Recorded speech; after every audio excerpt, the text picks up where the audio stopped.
¿Cómo le fue con los que le mandé? ¿Pudieron hacer alguno?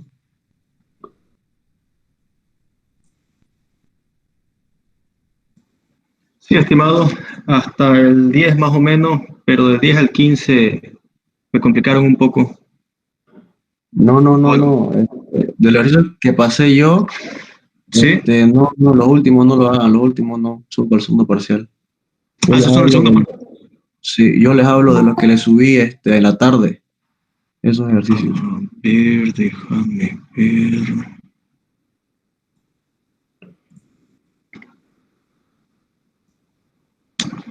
Instalaciones, ¿dónde tengo? O sea, nos subiste uno que decía ayudantías 2 y está en los Sí, ejercicios resueltos. exactamente, no, tres resueltos, cuatro no están resueltos. Alternas.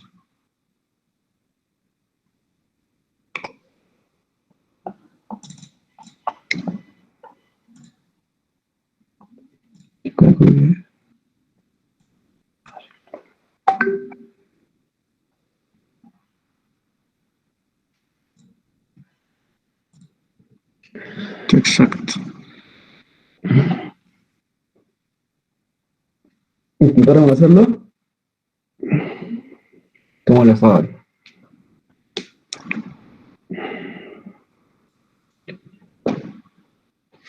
Bien, a ver.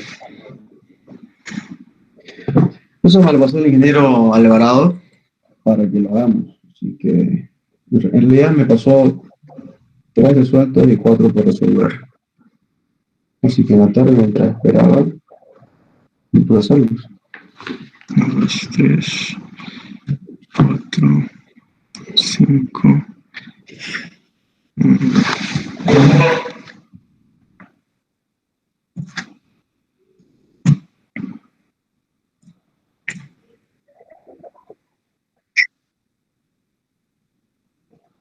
No, espera. Depende de los ejercicios. De que mandaste dos archivos, o hay dos archivos, uno que dice ayudantía 2 y el otro que Ajá. dice ejercicios máquinas alternas. Y ya. Ese de ahí, ejercicio, es bueno. Es que el anterior semestre, bueno, y todos los semestres que ha estado leyendo el grado, preguntaba solo los que les puse en este práctico. Eso 15 ejercicios. Pero no sé por qué, como ustedes está aumentándoles. Ah, Entonces, lo cuente con esa nosotros. carpeta que les pasé a ustedes, vamos a aumentarla. Solo quiero que se fijen en lo siguiente. Hicimos, de la carpeta que les pasé que dice ejercicio, hicimos los primeros tres. ¿No? Hicimos los primeros tres más un modelo. Hicimos un modelo de examen más los primeros tres, ahí van como cuatro, digamos. Y ahora Estimado, yo les pasé siete les pasé hoy día.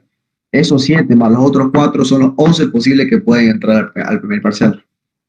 a ver, ¿Vale? espera un ratito. ¿Tenés todavía o podés subir al grupo el examen resuelto, por favor? Está en el Classroom. ¿Perdón? Está en el Classroom. Hay modelo de exámenes resuelto en el Classroom, compañero. Ah, ya, gracias. Ahí lo Sí. subí todo. Ahí subí los del anterior semestres y subí los que son antiguos. Y el modelo resuelto, el que les expliqué el anterior sábado, el anterior viernes, perdón, se lo subí a YouTube, que le mandé el link, pueden verlo por ahí. Mm, A ver. Una pregunta, André. ¿Qué pregunta más o menos teórica podrían entrar? A ver, Los espera. modelos nomás, los modelos nomás entran.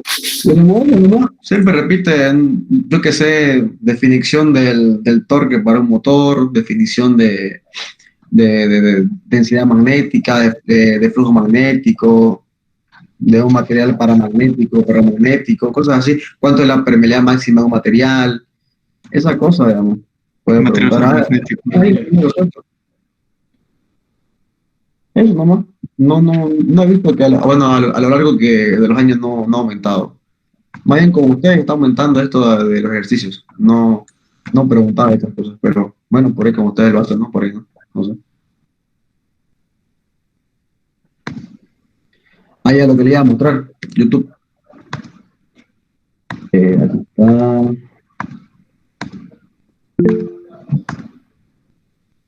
aquí, los últimos 3 videos. Miren,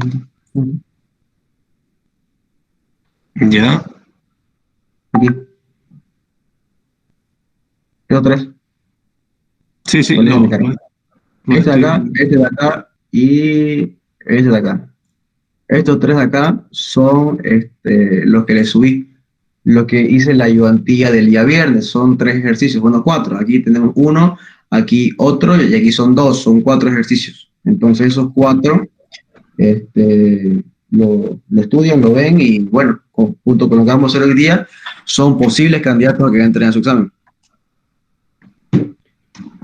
Entonces vamos a ir directo al mambo, a lo que venimos, para no seguir.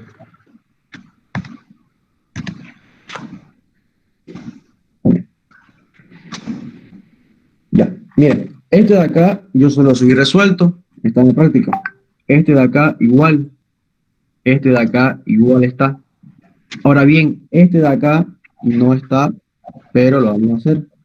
Este de acá igual no está, pero es un ejercicio resuelto del Fraile Mora, está resuelto. Yo se lo voy a explicar, pero igual está resuelto en el Fraile Mora, pueden ir a verlo.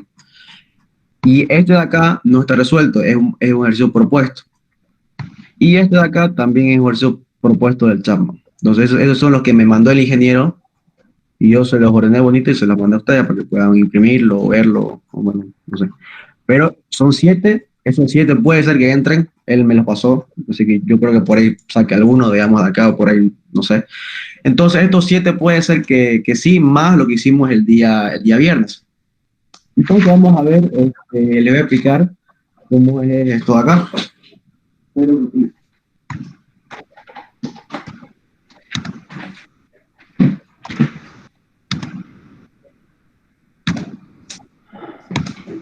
Ya, a ver.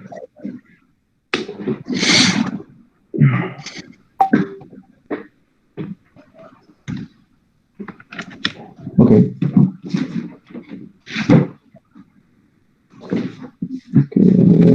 Vamos a empezar con este de acá. Ya.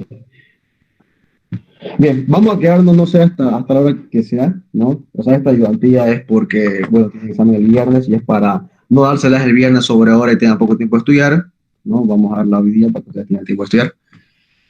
Y bueno, antes de empezar, bueno, lo quiero invitar a todos ustedes el día lunes junto con SEIT, estamos haciendo una conferencia de energía nuclear. Va a venir una disertante del TEC de Monterrey, una mujer que se dedica plenamente a esto. Y los invito, va a ser el lunes a las 7:30.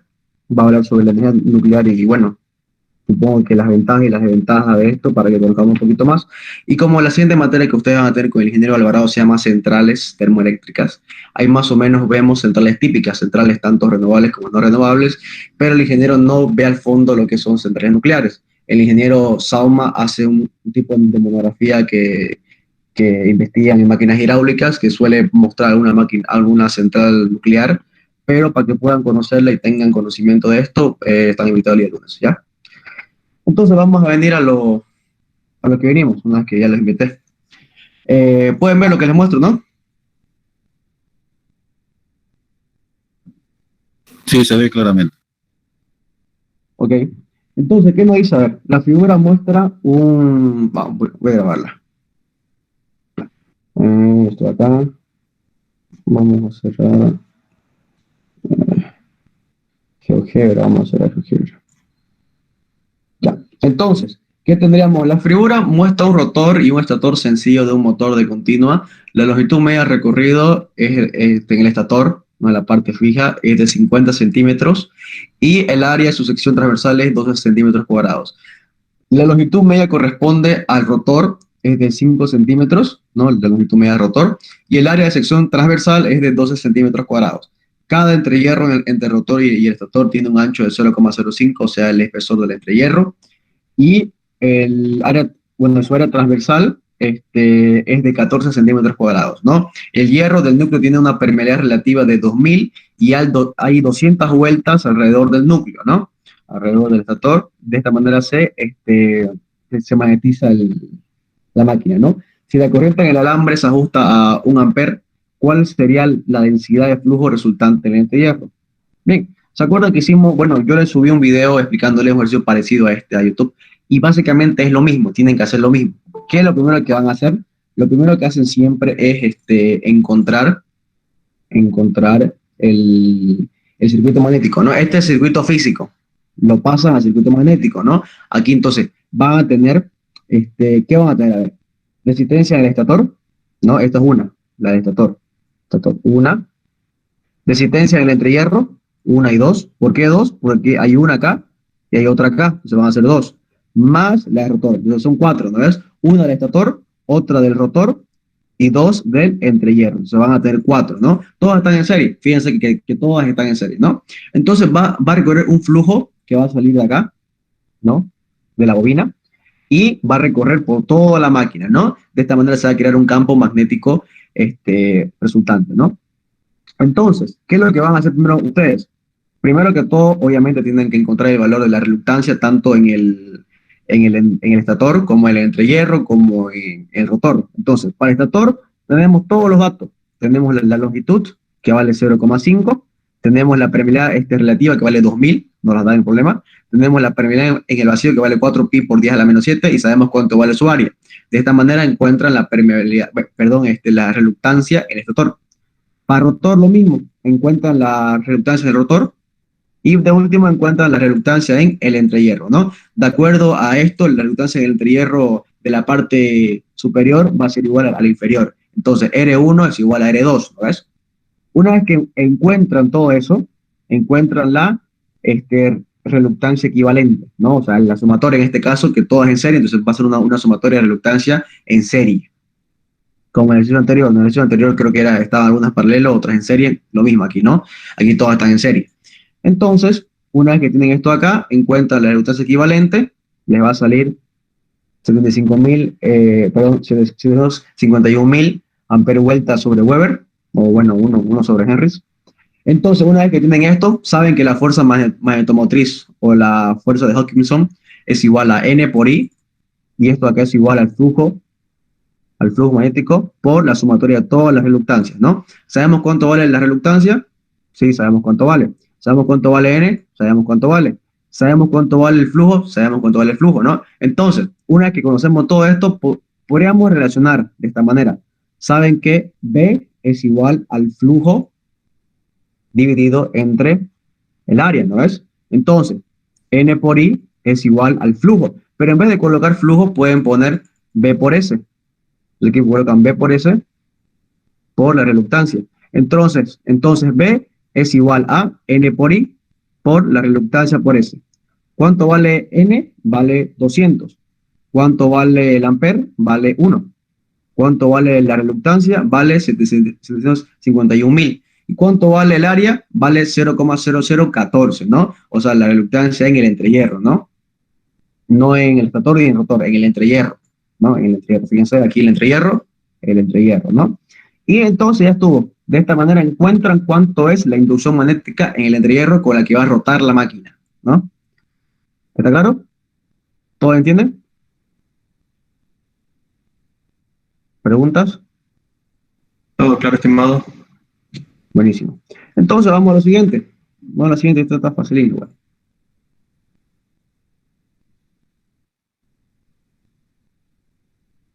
Bueno, algo que tienen que saber es que toda máquina eléctrica se encuentra, es dependiente, en pocas palabras, de la frecuencia. Entonces, para variar un motor, vos tenés que variar la frecuencia. Entonces, la relación que existe entre la frecuencia y el número de rotaciones que va a tener la máquina va a ser esta fórmula de acá. Esta formulita de acá. N1 igual a 60F sobre P. Esta fórmula es del Fraile-Mora. Ahora bien, en el Viejo, Chapman, ¿sí? Una consulta, perdona. Es más de carácter de formalidad. ¿De dónde sale ese 60 que es el coeficiente de la frecuencia? ¿Es de acá? Ajá. ¿Es alguna integral o alguna derivada? No. Ya. Ahorita te la muestro, ¿ya? Al final. Gracias. Ya. Entonces, N1, ¿qué va a ser? Va a ser la velocidad que te va a imponer la red, ¿no? La red, bueno, en caso de Bolivia es 50 Hz, bueno, en San Matías era 60 hace poco, pero bueno, ahora es 50. Entonces, 50 Hz, 60 por 50, dividido entre P. En el Fraile Mora, P es igual a par de polos. En el Chapman es número de polos. Entonces, no se van a chipar con esto. En el Chapman, la fórmula es esta de acá, 120 F sobre P, pero P es el número de polos. Este P es pares de polos. Entonces, no se van a chipar. Al momento de usar una fórmula, tienen que elegir si van a usar la de Chapman o van a usar la de Fraile-Mora. Si usan la de Fraile-Mora, tienen que saber que P es pares de polos. Si usan la de Chapman, tienen que saber que P es número de polos. Por ejemplo, si son 4 polos, aquí van a colocar 4. Si son, si usan la de Fraile-Mora, aquí P va a ser 2. ¿Ya? No se tienen que chipar en esa parte. Entonces, ¿qué nos pide? La velocidad del motor. Bueno, la velocidad con la velocidad que va a llegar en realidad a la máquina, al estator. O sea, la velocidad impuesta por la red. En este caso utilizamos la fórmula 60F sobre P y reemplazan, ¿no? La frecuencia es igual a 60, el par de polos es igual a 2 en este caso, y reemplazan, ¿no? Y va a quedar 1800 RPM. Una vez que tienen las RPM, ya tienen la velocidad. Esa velocidad se llama velocidad de sincronismo, o sea, es la velocidad que va a tener impuesta por la red. Pueden encontrar la velocidad de rotor sencillamente con la siguiente fórmula. S, o sea, el deslizamiento es igual a N1 menos N sobre N1 por 100%. Entonces, de esta manera ustedes, si despejan de acá, va a quedar esta fórmula de acá. N es igual a 1 menos S, o aquí es S2, es S, ¿verdad? S. 1 menos S por N1. ¿Ya? Esa sería la fórmula. Entonces, esta de acá sería la fórmula, entonces va a quedar. Fíjense que el deslizamiento a plena carga, o sea, cuando la máquina está con su máxima potencia, con la potencia de la placa característica, va a ser 1 menos 0,045 por N1, que vale 1800. Entonces se van a dar cuenta que N es igual a 1719 RPM. Fíjense que las revoluciones son menos que la impuesta por la red. Esto es porque si fuera igual, no hubiera torque, ¿no? Si fueran iguales la velocidad impuesta por la red y la velocidad del rotor, no hubiera torque, no hubiera inducción. Ya lo van a ver después cuando entremos al teorema de Ferrari. No quiero adelantar porque el ingeniero va a su paso, ¿no? Entonces, una vez que tienen esa N, la velocidad con la que gira el rotor, que en realidad va a ser menor que la velocidad de sincronismo, si es mayor está mal. Si es mayor no hablamos de un motor, hablamos de un generador. Entonces no puede ser mayor. En este caso tenemos la siguiente forma, ¿no? Entonces ya tenemos la velocidad del rotor. Una vez que tienen la velocidad del rotor, van a encontrar la frecuencia del rotor. Una fórmula sencilla que se las puse acá. Le puse 2 fórmulas, de hecho. Le puse esta fórmula de acá y le puse esta de acá. Tienen 2 fórmulas. La primera es la frecuencia del rotor va a ser igual al deslizamiento por la frecuencia de la red. Fíjense, súper sencilla, súper corta, súper fácil. Ya estuvo, ¿no? Reemplazan. Pero también hay otra fórmula. FR es igual a P sobre 60 por N1 menos N. Es otra fórmula. Cualquiera de las dos le tiene que dar lo mismo. Pueden usar cualquiera, la que les sea más cómodo, ¿no? Utilizar en este caso. Entonces, una vez que tienen la frecuencia del rotor, tienen que encontrar el par del eje del motor con carga nominal. O sea, el par del eje del motor va a ser el par que va a llegar al eje, no el par que va a llegar a la máquina, ¿no? A la máquina va a llegar una determinada potencia y a una determinada velocidad, pero la que va a llegar al eje va a ser distinta. ¿Esto por qué? Porque hay una caída en la velocidad, ¿no? Fíjense, 1800 hasta 1719. Entonces, el par del eje del motor va a ser la potencia, en este caso son 16 HP, lo convierten a watts, dividido entre la velocidad, entre la velocidad de rotor por 2 pi sobre 60, ¿no? Esa sería la velocidad angular del motor, ¿no? Entonces, esta de acá sería el par del eje, ¿no? El par del eje del motor. Ahora bien, si les pide, por ejemplo, el par inducido, pues el par inducido va a ser esta misma potencia pero esta vez dividido entre 1800 por 2pi sobre 60, ¿no? Entonces, esta acá sería el par inducido, y el par de carga, digamos, par de carga. Entonces, ¿no? Fíjense, aquí tendríamos dos, ¿no? Y esta es la manera como se resolvería el problema, ¿no? Fíjense que es corto y con algunas fórmulas. ¿Entendieron? Sí, sí. Una consulta, cuando decís par, siempre se refieren a la potencia y al torque, ¿no? Paro, claro, al par electromagnético. Algo ocurre debido a que hay una inducción. Ya, gracias. Ya.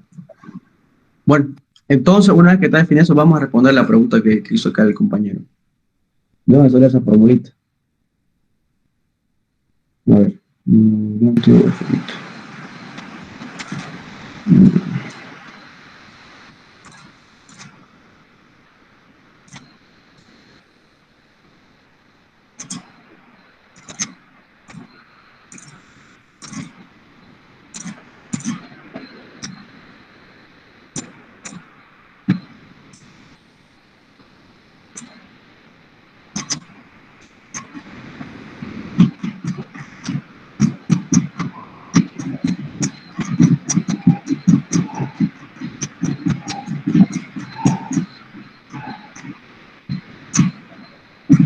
Ya.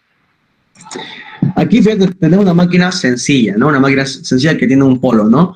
Por aquí entra, por aquí sale, ¿no? Entonces, tenemos una máquina sencilla con un fasor, ¿no? Aquí aplicamos el teorema de Ferrari, ¿no? Pues la máquina se va a mover en esta dirección y en sentido antihorario, ¿no? Porque es un motor, ¿no? O sea, se va a mover en sentido antihorario.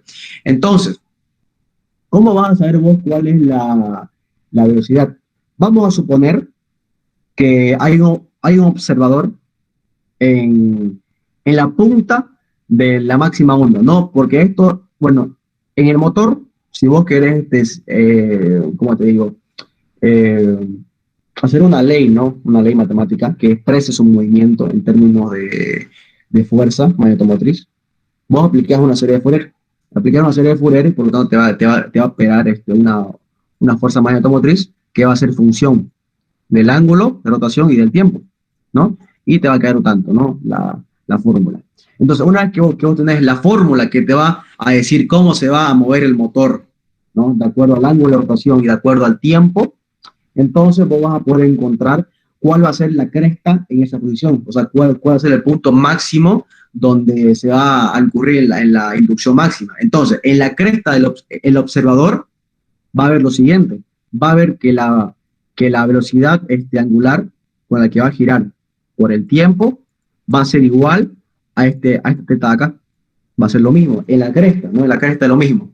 Ahora bien, esto de acá vos puedes ponerlo en fórmula diferencial, ¿no? W es igual al ángulo de rotación dividido entre el tiempo. Entonces, W, vos si lo querés poner en fórmula diferencial, va a quedar delta teta sobre delta t. Entonces, esa va a ser la fórmula, ¿no? Pero, a la vez, este de acá es un ángulo magnético, ¿no? Y el ángulo magnético es P veces el ángulo geométrico, ¿ya? El ángulo magnético es P veces el ángulo geométrico. Ahora bien, esa velocidad de rotación va a ser igual a la derivada de P de la derivada de P alfa dividido entre, bueno, de tiempo, ¿no? Entonces vos tendrías esa ecuación de ahí. Y, bueno, como el número de polos no puede cambiar, o sea, no va a variar el número de polos, va a ser siempre el mismo. Entonces va a quedar W igual a el número de polos, pares de polos, por la derivada de alfa dividido entre el tiempo, ¿no? La velocidad del ángulo geométrico, ¿no? En pocas palabras. Pero, ¿qué más podemos decir de esto acá? Podemos decir que, bueno, aquí tendríamos la ecuación primordial, ¿no? La ecuación primordial que va, ¿cómo te digo?, a relacionar los polos con la velocidad de rotación con el ángulo de rotación, ¿no? Con el ángulo geométrico de rotación. ¿Cuál es el ángulo geométrico? Es el ángulo real, ¿no? El ángulo real es que si vos agarras un puntito, por ejemplo, en un puntito acá, y comienzas a rotar, vas a ver ese ángulo geométrico, ¿no? El ángulo magnético es muy distinto, es el ángulo que vos vas a tabular en tu cálculo. Entonces, esto de acá relaciona estas dos variables. Ahora bien, la velocidad de rotación de la máquina, ¿no? La que llega a la máquina, o sea, esta de acá estamos hablando de la rotación del rotor. Ahora bien, la que va a llegar a la máquina, la que va a llegar finalmente a la máquina, va a tener un valor de 2pi n1 sobre 60, ¿no? Sabemos esto de física 1, ¿no? 2pi n1 sobre 60. Y esto de acá va a ser igual a este ángulo de rotación, perdón, va a ser igual a la derivada del ángulo geométrico respecto al tiempo, ¿no? Entonces, esto de acá, vos igualás 2pi n1 sobre 60 igual a la derivada de alfa respecto al tiempo, te va a quedar w sobre p. Pero w es igual sencillamente a 2πf. 2πf. Entonces, va a tener que n1 es igual a 2pi sobre 60. Aquí va a tener 2πf. Y aquí el número de polos. Se va a 2pi, se va a 2pi. Fíjate qué bonito queda. Queda 60f sobre p. Y ya estuvo. Esa es la fórmula que te va a relacionar la velocidad que va a estar impuesta por la red con la velocidad con la que realmente va a rotar la máquina. ¿Entendiste? ¿Sí te preguntó?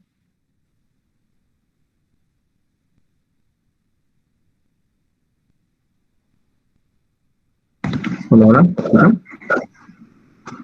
Hola, estimado. Te preguntaba si entendiste.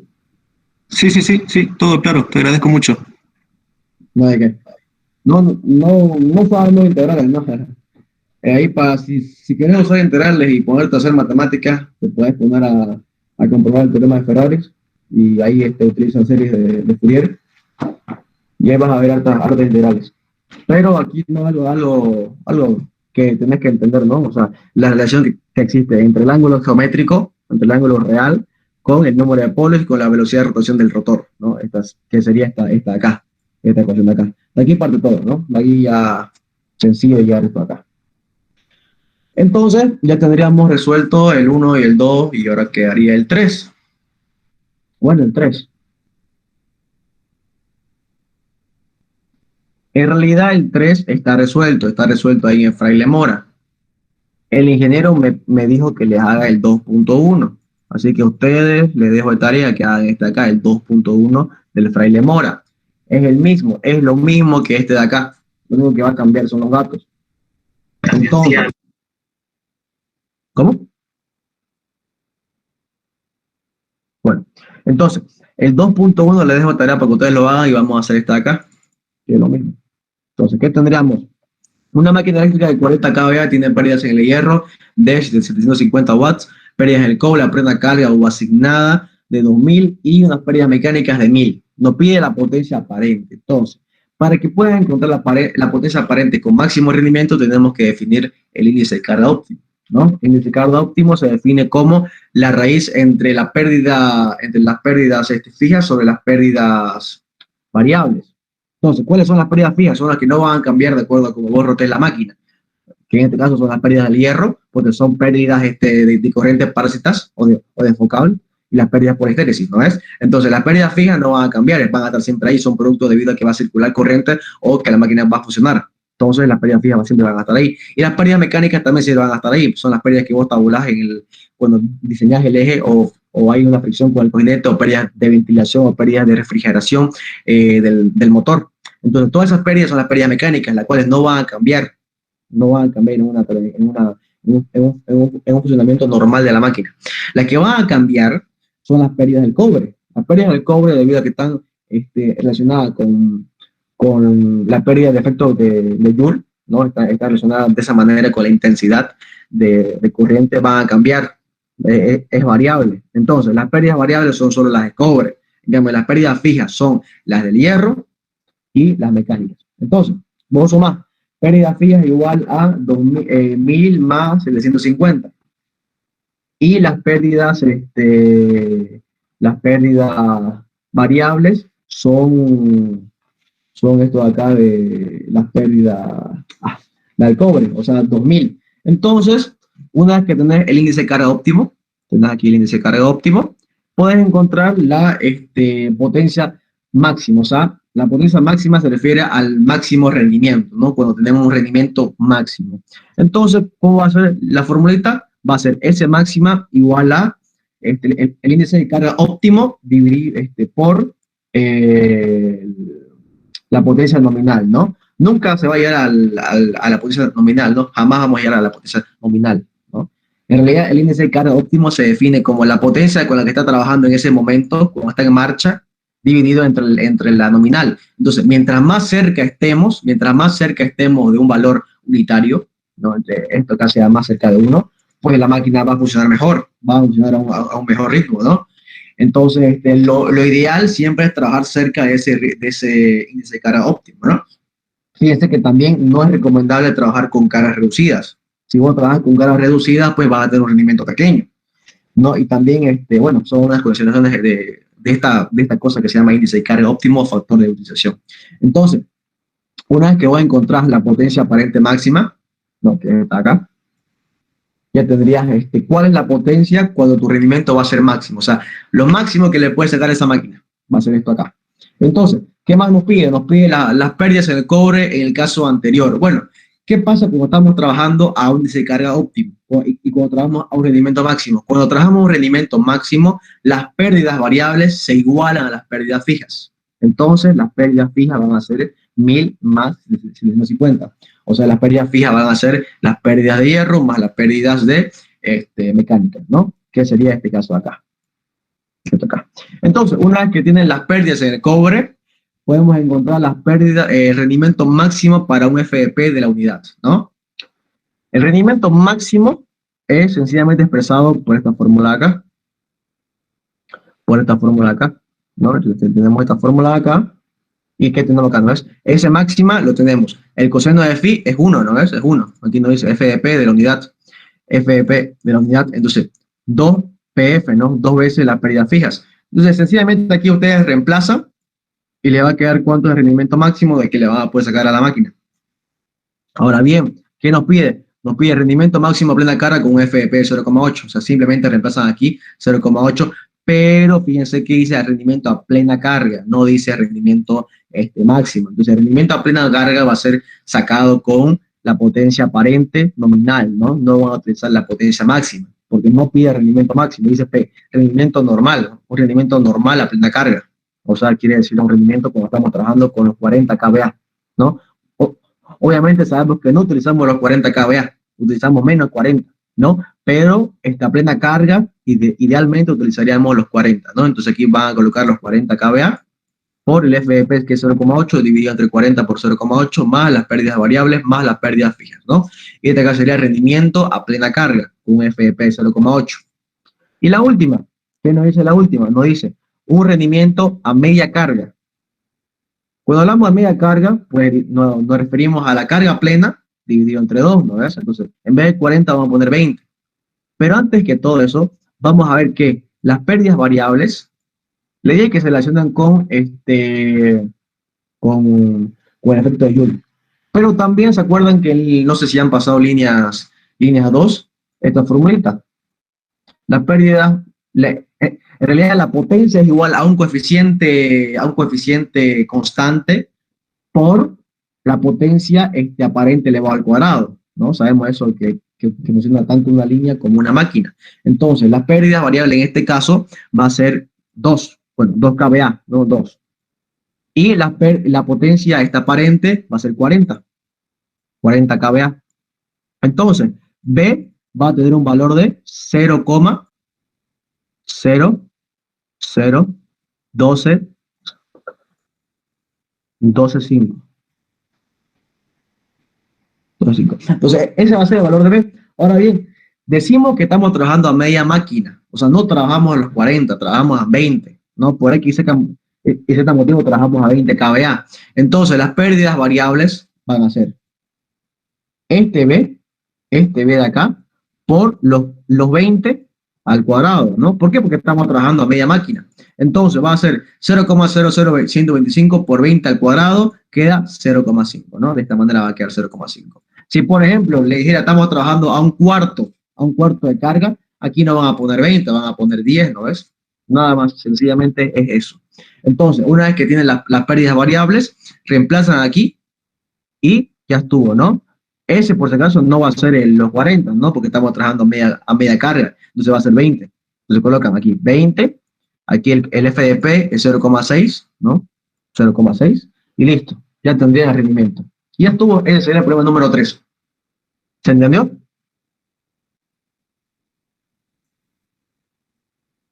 ¿Preguntas?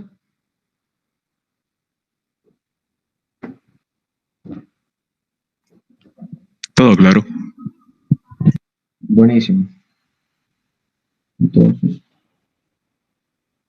sí, para lo que la preguntan, sí, la estoy grabando, ¿no? La suya. No se preocupe. Ven, vamos a hacer esto acá que es súper sencillo. Antes que todo, voy a traerme algo de tomar porque estoy hablando desde las 8 y quiero más suave. Así que espera un poquito, por favor.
¿Saben lo que es cadécimo?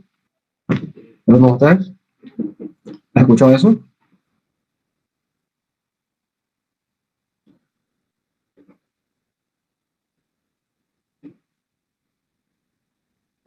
¿No han escuchado de cadécimo?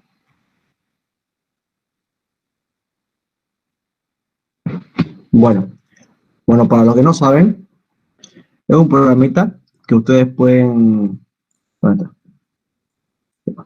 Que ustedes pueden simular cualquier cosa, un arranque de un motor o cualquier cosa que les interese, ¿no? Que tengan que ver con máquinas, pueden simularlas. Pueden hacer tanto el diagrama de mando como el diagrama de fuerza. Y a mí me han pedido que, bueno, en mi proyecto final, que estoy haciendo un diplomado de instrumentación, me han pedido que haga un proyecto utilizando KDESIMO y utilizando un PLC. Entonces, como a mí me gusta hacer esta cosa y simular, voy a intentar hacer un proyecto y explicárselo a ustedes. Así de esa manera practico. Y de paso les explico, ¿no? Cómo utilizar un KDESIMO, porque antes de que haya la pandemia en realidad, el ingeniero no hacía armar tableros, hacía un tablero ustedes y arrancaban motores, arrancaban los motores. Pero el ingeniero pues no le explicaba eso, ¿no? O sea, el ingeniero la verdad no le decía eso, ¿no? Me acuerdo que él nos pidió el diagrama de fuerza y el diagrama de mando, pero no nos dijo cómo hacerlo. Pero hay varios libros que ustedes pueden sacarlo, ¿no? Está en el Fraile Mora, creo que hay algunos diagramas. Si no, bueno, para los que son eléctricos, si no me equivoco, llevan con el ingeniero de continuas. ¿Cómo se llama? No me acuerdo. Él lo ve un poquito de esta parte, así que son cosas interesantes, ¿no? Que pueden ver ustedes. Pero bueno, eso lo vamos a ver un poquito más adelante. ¿Ya? Sigamos entonces a lo que nos compete. ¿Qué dicen? Un motor de inducción trifásico de 6 polos 50 Hz absorbe una potencia de 20 kW cuando gira a 960 RPM, ¿no? Fíjense que estas RPM de acá son las del rotor. Y vos me dirás, ¿por qué son las rotor? Bueno, porque si vos despegas esto acá, N igual 60F sobre P, y reemplazas aquí, no es 960, y aquí pones 50, pues P te va a salir en decimal, ¿no? No tiene sentido. Entonces, esta sería la velocidad del rotor, ¿no? Las pérdidas del estator son 0,5, bueno, aquí no sé la hertz, no sé si sería KW. Aquí, no acá, esto no acá, no, 0,5 KW. Y las de rozamiento y ventilación, o sea, las pérdidas mecánicas, es 1 kW. Determina el deslizamiento, la potencia que lleva al rotor y la pérdida del cobre. Y la pérdida útil en el árbol de la máquina y su rendimiento. Entonces, inciso A, que nos pide el deslizamiento. Para encontrar el deslizamiento, encontramos primeramente la velocidad de sincronismo de la máquina. 60F sobre P. Se coloca 60 por 50 dividido entre el número de polos, ¿no? 6, o sea, 3 acá. 3. O sea, 1000. Aquí va a salir 1000 entonces. 1000 RPM. Esa va a ser la velocidad de sincronismo impuesta por la máquina. Ahora, ¿cuánto va a ser el deslizamiento? Va a ser 1000 menos 960 dividido entre 1000, ¿no es? Por 100%. Entonces, el deslizamiento es igual a 4%. Entonces, esa sería la respuesta de la A. La B. La potencia que lleva el rotor y la pérdida del cobre. En pocas palabras, vamos a analizar qué es lo que pasa. Si vos conectás a la red, te va a llegar una determinada potencia, ¿no es? Raíz de 3B por I por FDP, ¿no? Entonces, bueno, a raíz de 3 si hablamos de una conexión estrella, ¿no? Entonces, si vos conectás a la red, va a circular una tensión y una corriente y te va a llegar una determinada potencia a la máquina, ¿no? Una vez que te llega la determinada potencia, te llega al estator. Entonces, te llega al estator una determinada potencia, en este caso, ¿qué te va a llegar? Te va a llegar 20, ¿no ves? Aquí está la máquina. Absorbe una potencia de 20 kW. Entonces, eso va a ser los 20 lo que va a estar impuesto por la red, lo que te va a llegar de la red trifásica en este caso, ¿no? Entonces, llega al rotor. En el rotor, ¿qué hay? Hay pérdidas, ¿no? Hay pérdidas en el estator. Ya, el estator, perdón, los 20 llegan al estator. Del estator hay pérdidas. ¿Cuánto es la pérdida? 0,5. Aquí te lo dice. Entonces, la potencia que va a llegar al entrehierro, ¿no? Porque vamos, ¿no? Supone que esta es la maquinita. De la maquinita. Esta acá es el rotor. Esta acá es el estator. Y esto de acá es el entrehierro, ¿no? Bueno, está muy exagerado, no está grande, ¿no? Entrehierro. ¿No? Aquí conectamos a la red. No, ya los 20 kW. En el estator hay pérdidas de 0,5 kW. Entonces, la potencia que va a llegar del estator al rotor va a ser 20 menos 0,5. ¿No ves? Entonces, la potencia que va a llegar al entrehierro, en primer caso, va a ser 20 menos 0,5. O sea, va a ser 19,5 kW. Entonces, esa va a ser la potencia que vaya al entrehierro. Una vez que tenemos la potencia que llega al entrehierro, nos pide la pérdida en el cobre. Y sencillamente para encontrarla, utilizan esta fórmula acá. La pérdida en el cobre del rotor va a ser igual al deslizamiento por la potencia que llega al entrehierro. Entonces, el deslizamiento es 0,04. La potencia del entrehierro es 19,9. Entonces, la pérdida en el cobre es igual a 0,78. Y listo. La pérdida del cobre entonces va a ser esto de acá. ¿Qué más? Pérdida útil en el árbol de la máquina y rendimiento, ¿no?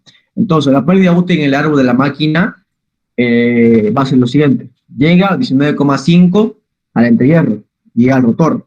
Ahora bien, en el eje hay pérdidas mecánicas de 1 kW.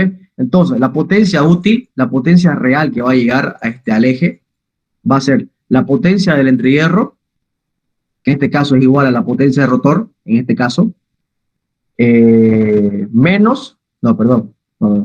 sería la potencia del entrehierro, menos la potencia del cobre, el rotor, menos la pérdida mecánica. Entonces, esto va a quedar 19,5 menos las pérdidas en el cobre del rotor, 0,78, menos 1. Entonces, la potencia útil va a ser igual a 17,72 kW. Y esa va a ser la potencia útil que va a llegar realmente al eje del motor. Entonces, su rendimiento, ¿cuál va a ser? Va a ser la potencia que llega al motor, la potencia útil va a ser la potencia útil dividido entre la potencia que llega al motor, o sea, los 20. Entonces, esto le va a salir 0,886. Y ya estuvo. Esa sería la respuesta. ¿Bien? ¿Todo claro? ¿De dónde sale la potencia mecánica? ¿Lista? ¿Un KW? Ah, ya. Gracias. Exacto. Entonces sería la respuesta de la 4. Bien, copienla, le dejo unos 2 minutos.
Bien, hagamos entonces el siguiente. Teche, una pregunta. Todas las fórmulas que estás usando están en el PDF que nos enviaste, ¿no? Este de acá no. Este de acá no lo hice en PDF. Los demás sí. Pero están las fórmulas. Ahí todas. Claro, están todas ahí. Todas están completas. Dale, gracias. Bien, entonces vamos a ver el número 5. Quedan 3 más. Está facilito.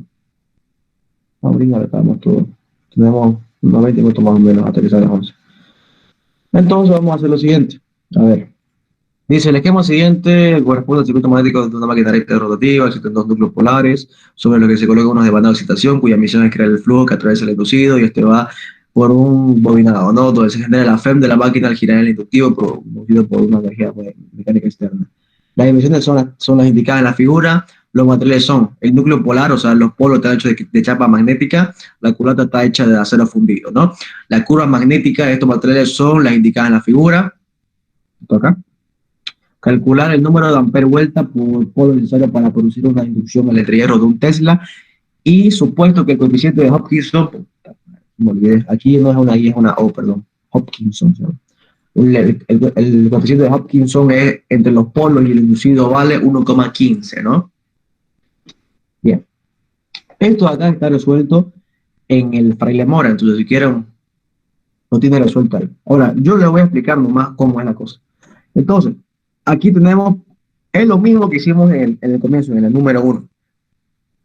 En esta acá, es lo mismo, tienen que hacer lo mismo. Entonces, aquí, ¿qué es lo que vamos a hacer? Del circuito físico, de lo físico que tenemos de esta máquina, tienen que pasarlo al circuito magnético. Entonces, aquí, ¿cuántas reluctancias vamos a tener? Primero que todo. Aquí, una culata, ¿no es? Una. Aquí, la otra culata. 2. Aquí, en el polo. 3. Aquí, en el polo. 4. Aquí, en el entrehierro. 5 y 6. Y por último, aquí en el inducido. 7 y 8. Tendríamos entonces 8 reluctancias, ¿no? 4, 5. 1, 2, 3, 4, 5, 6, 7, 8 reluctancias, ¿no? Entonces, ¿cómo armaríamos el circuito magnético? Entonces, aquí tendríamos la reluctancia de la culata, ¿no? R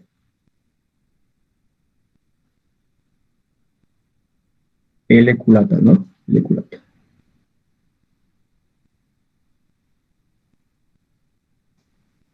L culata.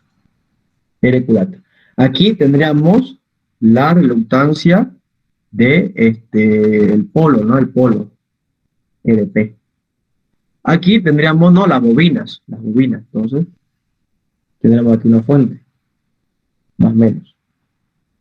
Aquí tendríamos el entrehierro. Aquí tendríamos el inducido, ¿no? Que están paralelos. Fíjense, aquí están paralelos estos dos.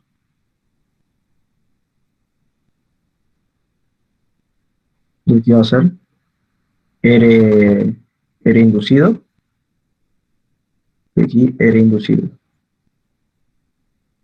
Y aquí, otra vez, la reluctancia del entrehierro. Aquí otra vez una fuente de tensión con la bobina. Y aquí, la reluctancia del polo.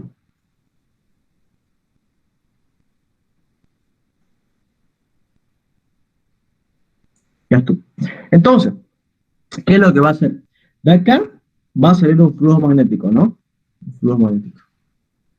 En este punto se parte, ¿no ves? Aquí un flujo inducido. Y aquí otro flujo inducido. Fíjense que ese flujo inducido va a ser la mitad de este de acá, ¿no ves? Va a ser la mitad de este de acá. ¿Por qué? Porque esta reluctancia y esta de acá es la misma. Entonces, este flujo inducido va a ser la mitad de este de acá. Una vez van a ese punto acá y en este punto acá concatenan, ¿no? Y aquí sale otro flujo. Otra vez vuelve el flujo del entrehierro, ¿no? Pero al momento que pasa el polo, en este punto añadimos el llamado coeficiente de Hopkinson, ¿no? Añadimos los 1.15 flujo del entrehierro, ¿no? Entonces, el flujo que va a pasar por el polo va a ser 1.15 veces el flujo del entrehierro, ¿no? Que va a ser este de acá, va a ser el que va a circular por acá, ¿no? Y de igual manera por acá, ¿no? Va a ser lo mismo, ¿no? Perdón, ese llega aquí, pero aquí se parte, ¿no? Aquí se divide entre dos, ¿no? Entonces aquí va a ser 1.15 el flujo del entrehierro dividido entre 2. Aquí lo mismo, ¿no? Es dividido entre 2. Entonces ya sabemos qué es lo que pasa en cada uno de ellos. Ya sabemos cómo es que va el flujo, ¿no ves? Entonces, una vez que ya hemos visualizado cómo es que va el flujo, vamos a resolver el problema. Fíjense, dice, calcular el número de ampere vuelta por polo necesario para producir una inducción en el entrehierro de un Tesla. Entonces, en el entrehierro tenemos un Tesla. Entonces, lo más lógico sería empezar por el entrehierro. Entonces, vamos a analizar qué pasa en el entrehierro.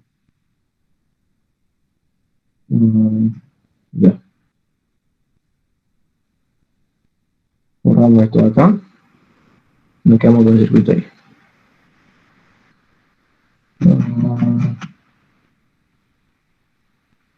Ya. Entonces, ¿qué tendríamos? Este sería el circuito de acá y vamos por el entrehierro. Entonces, ponemos aquí entrehierro.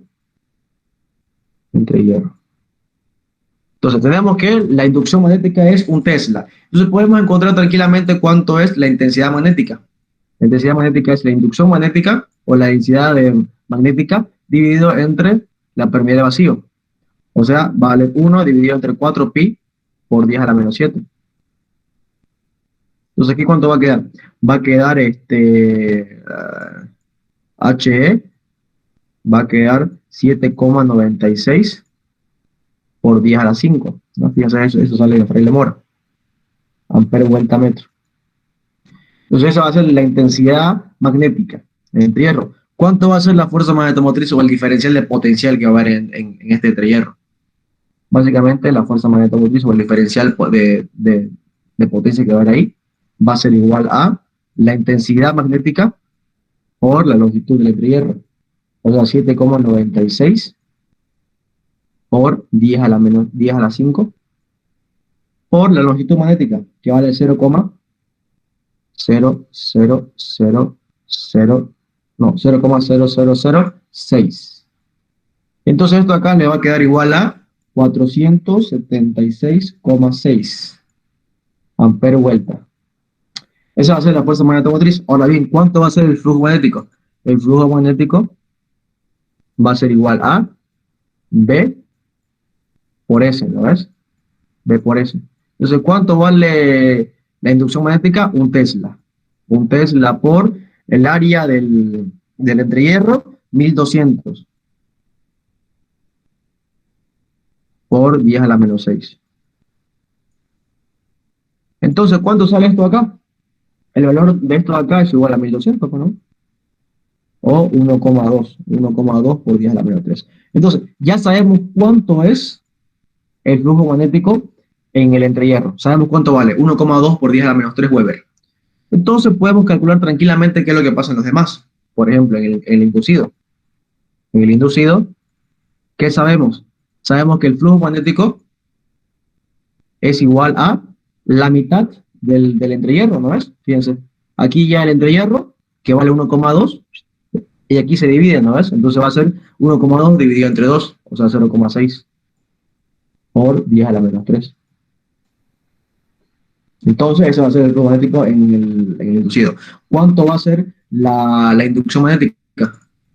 Va a ser el flujo magnético dividido entre el área, que va a quedar 0,6 por 10 a la menos 3, dividido entre el área. Ahora bien, en el caso del área, va a tener un valor de, el inducido, de 500, dice. 500 por 10 a la menos 6. A la menos 6. Entonces aquí va a quedar que la inducción magnética en el inducido es igual a 1,2. 1,2. Esa va a ser la inducción magnética. Ahora, ¿en cuánto va a ser la fuerza magnetomotriz? Aquí viene lo bonito. La fuerza magnetomotriz, para encontrarla necesitamos saber cuánto es el valor de H. HI por LI. Ahora bien, ustedes me pueden decir, ¿no? La fuerza magnetomotriz es igual a la integral cerrada, ¿no? Bueno, la fórmula completa sería esta acá. Sería la integral cerrada sobre la región L de HI, LI, perdón, delta L. HI delta L. Esa es la fórmula completa, ¿no? Pero esto acá también es igual a N por I. Y es también igual al flujo magnético por la reluctancia. Entonces, vos podés decir, por ejemplo, bueno, si ya dejamos la parte integral, HI por L es igual al flujo magnético. ¿A qué es igual la reluctancia? La reluctancia, ¿se acuerdan? Es igual a la longitud dividido entre la permeabilidad absoluta por el área. Y fíjense, esta H se da con esta H. ¿Y qué nos va a quedar? Que HI es igual al flujo magnético dividido entre la permeabilidad absoluta, que vale la del vacío por la relativa por el área. ¿No ves? Y ahora bien, sabemos cuánto vale el flujo del inducido, ¿no? Sabemos que vale 0,6. Sabemos cuánto vale el área. Sabemos que vale 500. Sabemos que vale 500. Sabemos cuánto vale la permeabilidad en el vacío, vale 4pi por 10 a la menos 7, pero no sabemos cuánto vale la relativa. En realidad, la relativa para una chapa magnética es de 5000, ya la máxima que puede agarrar la 5000. La máxima que puede haber en un material que se llama permaloy, o hay uno que también se llama mumetal, que tiene alrededor de más de 100.000. Entonces, esas son las máximas que puede haber para diferentes materiales. Una chapa magnética es 5000, ¿ya? Podrían poner ustedes aquí 5000. Le va a salir 190, algo por ahí, 192, por ahí, más o menos. Y no está mal hacer eso, ¿no? Pero el problema quiere hacer lo siguiente, el problema quiere que uses esta tablita acá, quiere que uses esto de acá. Entonces, en vez de usar esta fórmula de acá, esto de acá, porque no sabemos cuánto es la permeabilidad relativa, no sabemos cuánto vale, entonces sencillamente vos utilizás esta curva acá, ¿no? También, por ejemplo, ¿se acuerdan que hicimos en el video? Le subí la ecuación de Froelich, ¿no? B es igual a H1 más BH. Esta de acá es la ecuación de Froelich, ¿no es? Entonces, fíjense que es muy sencillo saber cuánto vale H si ustedes conocen la curva, ¿no? Esa curva que vimos hace ratito, esa curva está descrita por esto acá. Esto acá, esta curva es eso ahí. Ahora bien, si vos conocés cuánto vale A y cuánto vale B y cuánto vale B grande, tranquilamente sabes cuánto vale H, pero no sabemos, o sea, no nos da la ecuación, no nos la da. Entonces, como no sabemos la ecuación y no sabemos cuánto es la permeabilidad relativa, tenemos que conocer de otra manera cuánto va a ser H. En este caso, con este diagrama. Entonces, borramos esto acá que no nos sirve, no nos va a servir por esta vez. ¿Y qué nos va a quedar? Para una inducción magnética de 1,2 Tesla, fíjense, 1,2 Tesla, y tenemos una chapa magnética, ¿no es? Entonces, nos movemos por este lado acá, y fíjense, aquí choca, y bajamos, ¿no? Bajamos, y vemos que es aproximadamente 1,200, póngale, ¿ya? O sea, el Frey le muere hasta 200, ¿ya?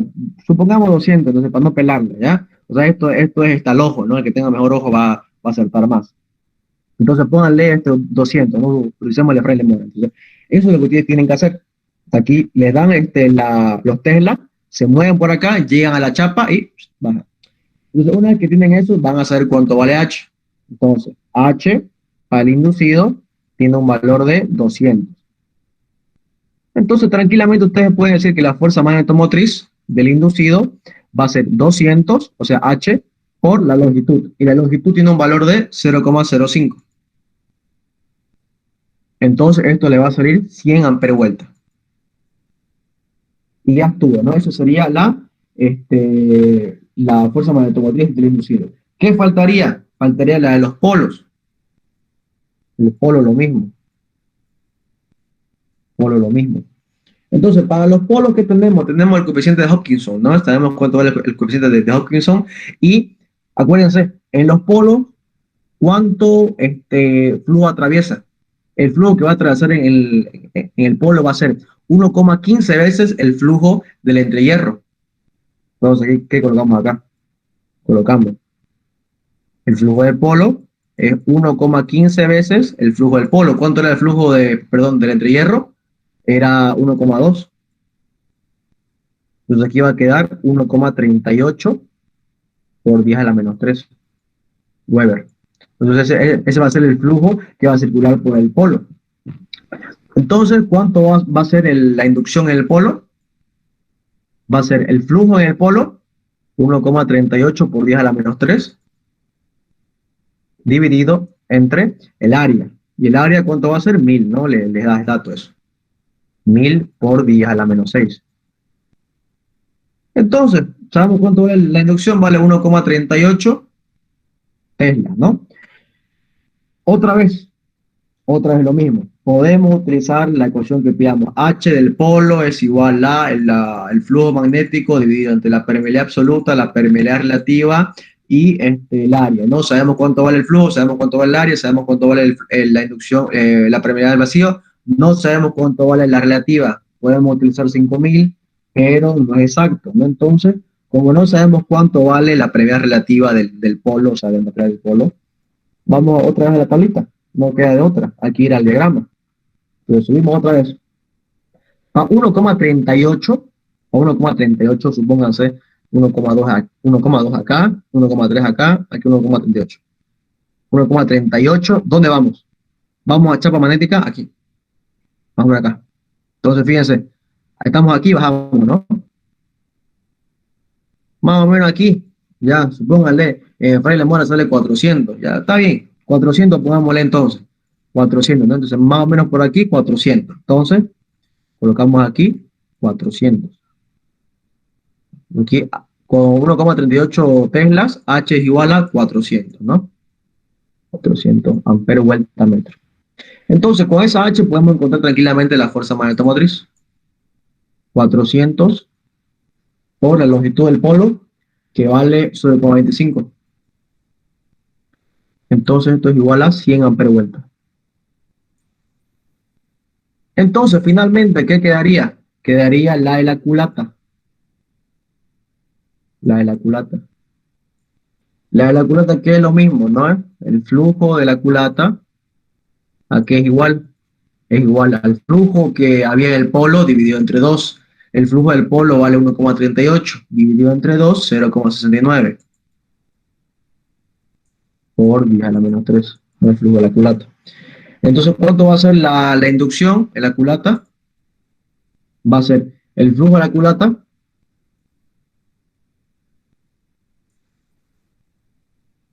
dividido entre el área de la culata, que vale 450. Entonces, la inducción magnética va a tener un valor de 1,53 Tesla. Entonces, otra vez, nos vamos a la tablita arriba, vamos a hacerlo más rápido, 1,53 más o menos aquí, ¿no? Es 1,5, aquí, más o menos aquí, acá. Y esto ya no es chapa fundida, ahora es acero fundido. Más o menos aquí nos vamos, más o menos por acá, ¿no ves? Más o menos por ahí.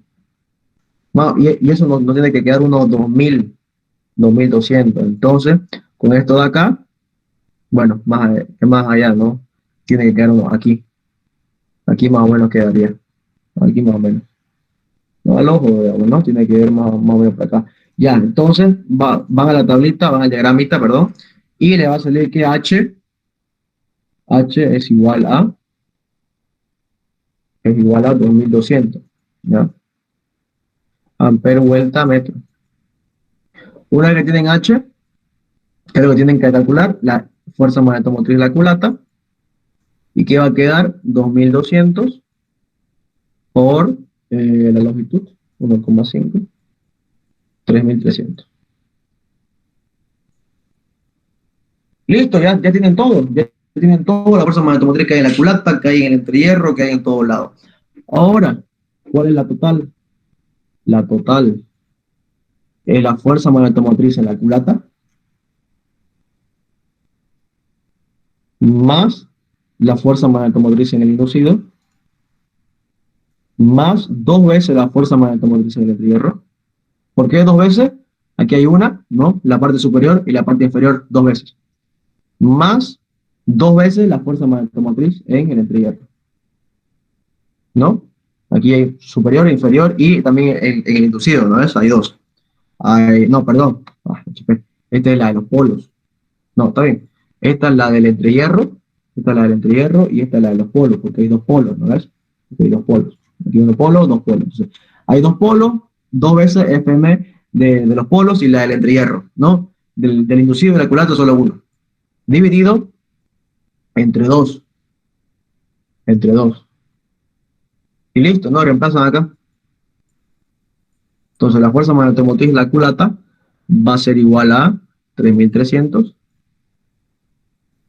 La fuerza magnetomotriz del inducido 100. La fuerza magnetomotriz de los polos es 200, 2 por 100, 200, más 2 por 477, ¿no? Que era la del entierro, 6, dividido entre 2. Entonces, finalmente, la fuerza magnetomotriz va a quedar igual a 2277,6 ampere vuelta. Y estuvo. Ese sería cómo sería el problema. ¿Bien? ¿Preguntas? ¿Dudas?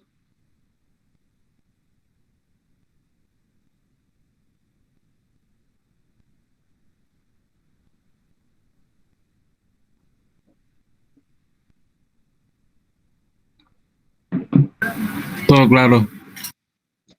Buenísimo. Sigan haciéndolo entonces y acabamos con los últimos dos.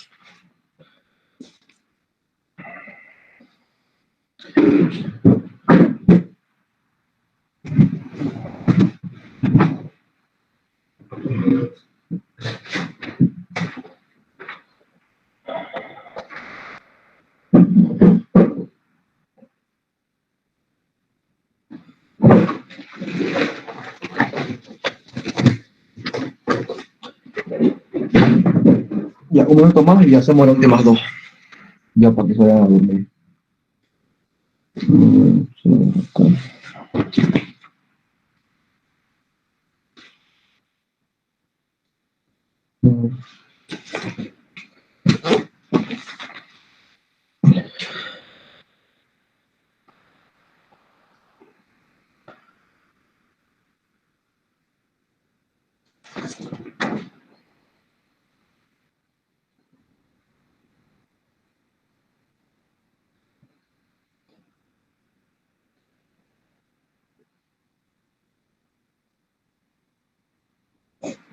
Bien, hagamos la última entonces. No la última, no, pero vamos a esto y después hacemos la otra.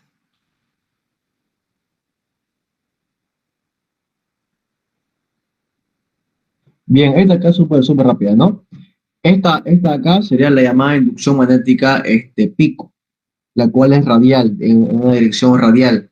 ¿Qué quiere decir esto? Que va del rotor a la superficie del estator, ¿no? De la radial, la cual también depende del ángulo, ¿no? Depende de esta gama.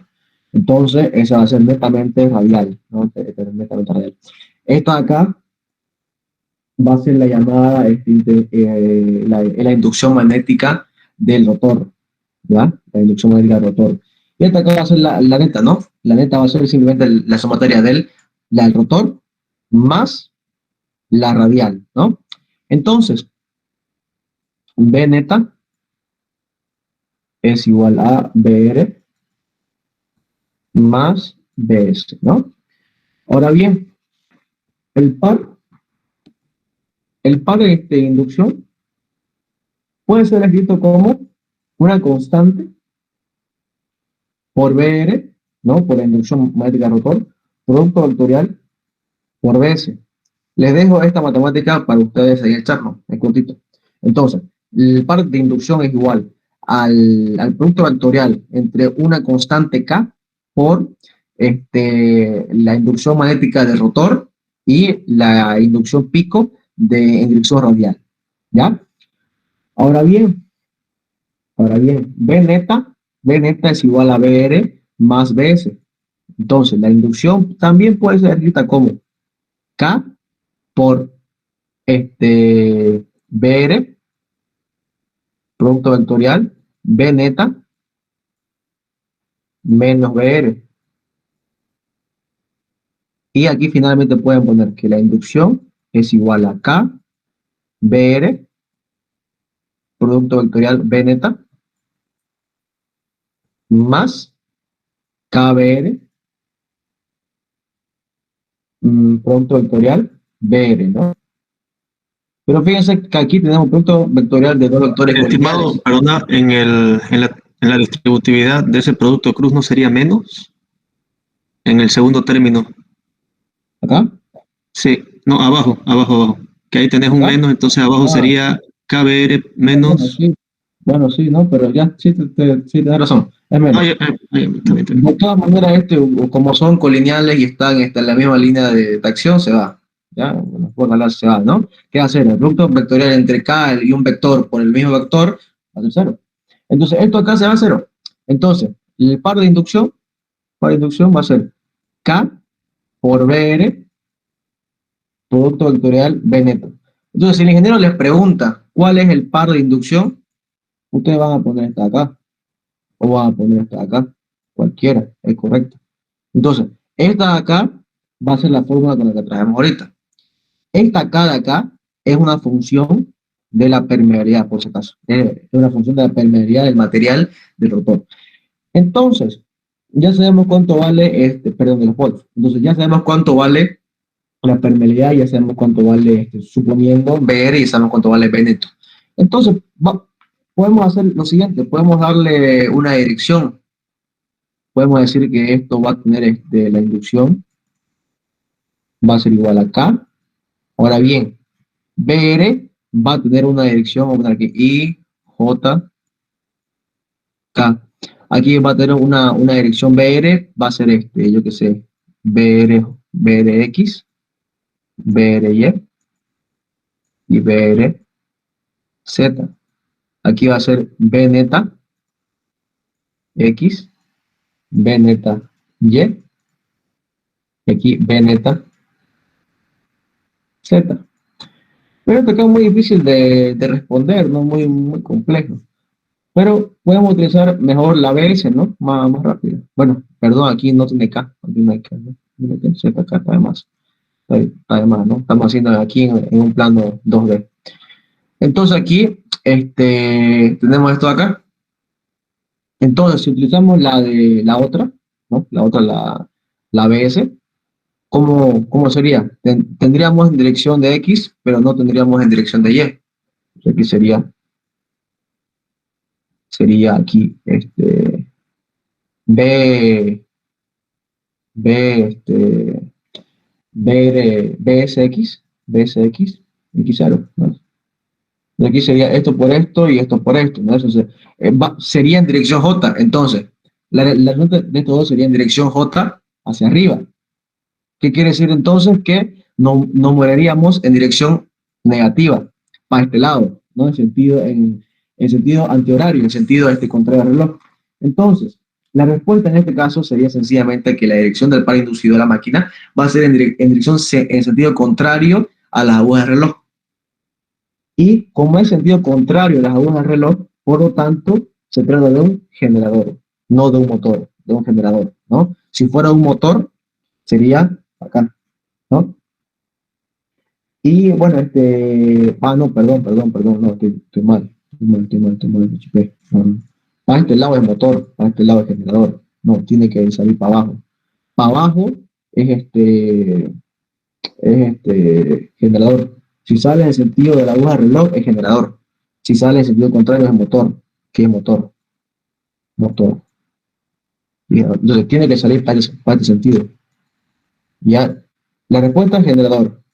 Ahora bien, es generador esto. Sí o sí es generador. Esto acá, a ver, esto acá gira y esto acá se suma. Aquí sumas y aquí va a ir para este lado. Sí, va a girar para ese sentido. Fíjate, aparte de la W está girando para ese sentido. Entonces, como está girando para ese sentido, la Z va a ir saliendo de la página, ¿no? Entonces, hablamos de un generador, ¿no? Este punto vectorial de acá tiene que girar en sentido horario. Por lo tanto, es un generador, no es un motor. Motor en sentido contrario. Esto acá nunca se olvide. Motor para este lado y generador para este lado, ¿no? No hablando geométricamente, no estamos hablando de geometría, ¿no? Porque ustedes saben que si cambian dos cables de fase, el motor va a girar en sentido contrario. Pero si hablamos magnéticamente, para este lado, motor, para sentido horario generador, ¿ya? Entonces se trata de un generador, en pocas palabras, ¿no? Y la fórmula importante acá es esta acá. Esta es la fórmula importante. Yo creo que el ingeniero me la pasó este problema para que les muestre esta fórmula acá. Esta fórmula es la importante, ¿no? El par de inducción. Bueno, entonces esta sería la número 7, ¿ya? Respuesta, gira en sentido horario, en sentido de las agujas de reloj, y es un generador, ¿no? Un generador. Bueno, ahora hacemos la última, la que más me hizo pensar. Me hizo pensar un poquito esta acá.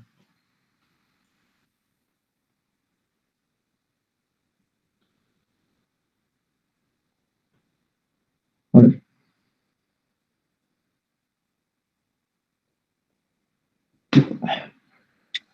Cuando llega al teorema de Ferraris, se van a dar cuenta que la fuerza magnético-motriz es dependiente tanto del tiempo como de la posición.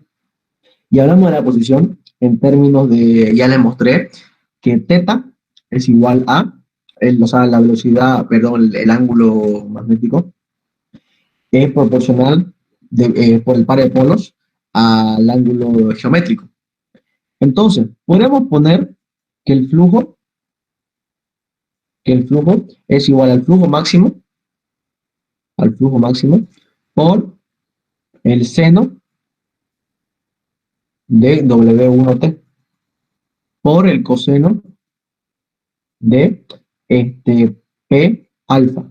Esta cuestión de acá la van a entender mejor cuando les explique el teorema de Ferrari después. No sé por qué el ingeniero me lo pasó este ejercicio para que les enseñe antes de enseñarle el teorema de Ferrari, ¿ya? Pero bueno, en un flujo magnético se puede ser escrito de esta manera, tanto en función del ángulo geométrico como de la velocidad de rotación y el tiempo, ¿ya? Entonces el flujo magnético se define por esta manera. Entonces, sabemos por la ley de Faraday que la E-inducción, estamos hablando del inducido, va a ser igual a menos el número de espiras, 10 espiras, ¿no? 10 espiras, N2, por la derivada del flujo respecto al tiempo. Entonces, ¿qué es lo que tenemos que hacer? Tenemos que derivar N2 y aquí, fíjense, aquí el flujo máximo es constante, no siempre va a ser un valor. Entonces, ¿qué es lo que derivaríamos? derivaríamos el seno de WT y el coseno de P alfa.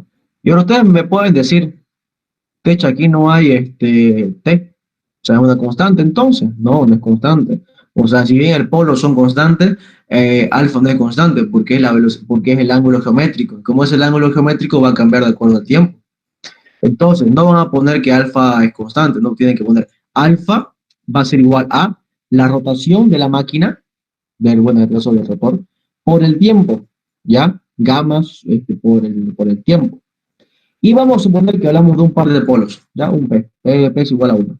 Entonces, tenemos que E2 es igual a menos N2 por el flujo magnético máximo por la derivada del tiempo del seno de W1T por el coseno de alfa, pero alfa vale omega t.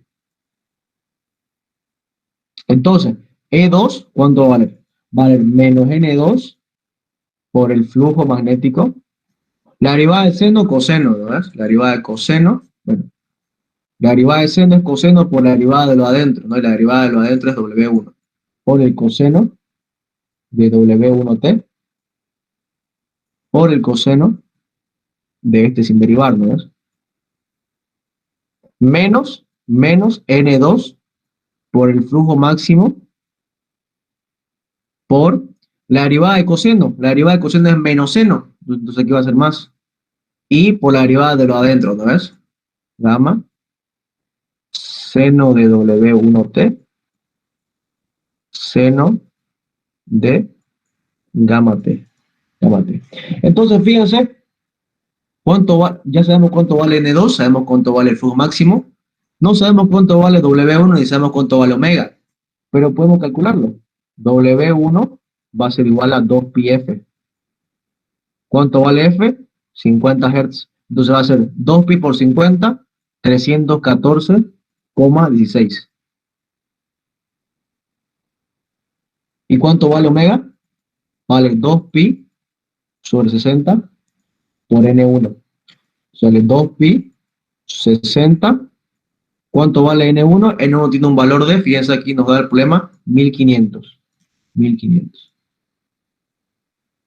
Entonces, omega tiene un valor de 157,08. Entonces, fíjense, E2, ¿cuánto va a salir? Va a salir menos, ¿cuánto vale N? 10. 10. El flujo magnético, 8 por 10 a la menos 3, ¿no ves? Sale eso. 8 por 10 a la menos 3.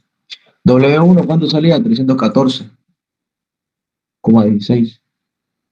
Coseno de W1T, coseno de gamma T, más 10 por 8 por 10 a la menos 3 por gamma que vale 157,08 y por los dos senos, ¿no es? Por los dos senos. Entonces, ¿cuánto va a quedar finalmente de 2?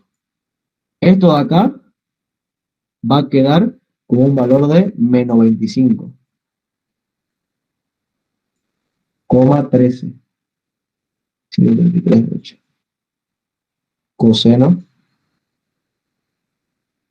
de 314,16. ¿Sí?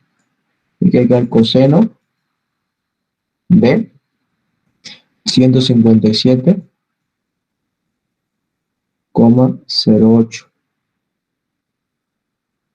más, y esto de acá, ¿cuánto va a quedar? Esto de acá va a quedar 12,56 por el seno de 314,16 por el seno de 157,08t. Sí, ¿y cómo sé que esa es la respuesta? Pues vamos, ¿no?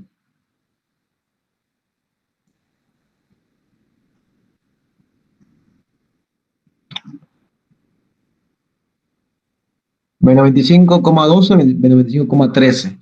314, 314. 157, 157. Más 12,56, 12,56, siendo de 314, 314. Listo. Fíjense, todo coincide. Entonces, yo creo que la respuesta, ¿no?